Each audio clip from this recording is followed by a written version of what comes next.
Tuono på venstre, just på høyre i längsta. Messi আমাকে মারতেই চেয়েছিলেন। মাস্তানতুওনো Real মাদ্রিদের নাম লেখানোর আগেই আর্জেন্টিনার জার্সিতে অভিষেক হয় ফ্র্যাঙ্ক মাস্তানতুওনোর। ক্যারিয়ার শুরুর ম্যাচে লিওনেল মেসির বদলি হিসেবে নেমে ৬ মিনিট খেলার সুযোগ পান তিনি। জাতীয় দলের জার্সিতে দ্বিতীয় ম্যাচে শুরুর একাদশেই সুযোগ পান লস ব্লাঙ্কোস তারকা। মনুমেন্টাল স্টেডিয়ামে ভেনেজুয়েলার বিপক্ষে মেসির সঙ্গেই শুরু করেন।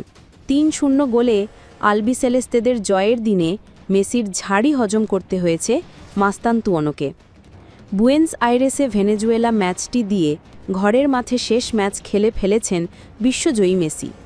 ক্যারিয়ারের শেষ লগ্নে এসে আলো কেড়েছেন ৩৮ বর্ষী বিশ্ব কিংবদন্তি। জোড়া গোলে দলের জয়ে বড় অবদান রাখেন। অন্য গোলটি করেন লৌতারো মার্টিনেজ। মূলত একটি ভুলের কারণে মাস্তানতুওনোকে মেসির ঝাড়ি হজম করতে হয়েছে। ম্যাচের একটি মুহূর্তে মেসিকে পাস না দিয়ে মাস্তানতুওনো নিজে শট নেন, সেটা চলে যায় পোস্টের ওপর দিয়ে। পাস না দেওয়ায় রাগ দেখান মেসি। পরে বিষয়টি নিয়ে কথা বলেছেন রিয়াল মাদ্রিদ তারকা। বলেছেন, তিনি আমাকে মারতেই চেয়েছিলেন, আমার ভুলটা বুঝতে পেরেছিলেন এবং আমি তার কাছে ক্ষমা চেয়েছি।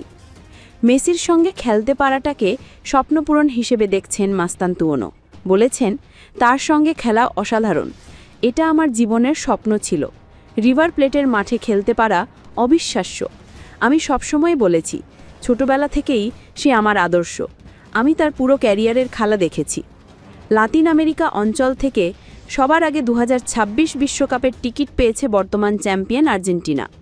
আগামী ৯ সেপ্টেম্বর ইকুয়েডরের বিপক্ষে অ্যাওয়ে ম্যাচ দিয়ে শেষ হবে লিওনেল স্ক্যালোনির আর্জেন্টিনার বাছাই অভিযান। সে ম্যাচে খেলবেন না লিওনেল মেসি, জানিয়েছেন বিশ্বজয়ীদের কোচ স্ক্যালোনি।